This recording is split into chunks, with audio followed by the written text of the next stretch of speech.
infected hundreds of thousands of computers in 2017 using an exploit alleged.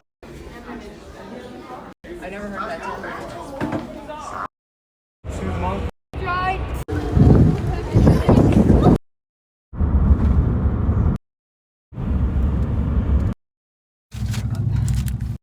Finish getting gas in the